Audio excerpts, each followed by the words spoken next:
اللہ الرحمن الرحیم۔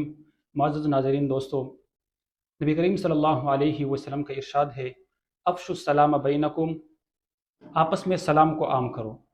سلام اسلام کا ایک خوبصورت تحفہ ہے جو دلوں کو جوڑتا ہے اور محبت کو فروغ دیتا ہے۔ یہ سلام محض الفاظ نہیں ہے بلکہ یہ دعا کا مجموعہ ہے۔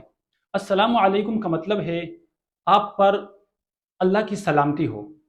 یہ دعا ہمیں یہ سبق دلاتی ہے کہ ہم ایک دوسرے کے خیر خواہ ہیں۔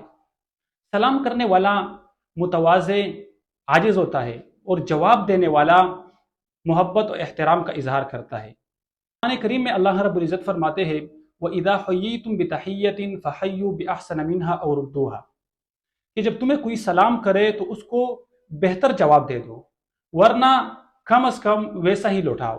یعنی اگر آپ سے کوئی السلام علیکم کہے تو اس کو بہتر جواب وعلیکم السلام ورحمۃ اللہ وبرکاتہ یہ کہہ دے۔ اگر یہ نہیں کہہ سکتے تو وعلیکم السلام کہہ دو۔ میرے دوستو، آئیے سلام کو عام کرے اپنے گھروں میں، بازاروں میں اور راستوں میں، اور محبت کے اس پیغام کو پھیلائے۔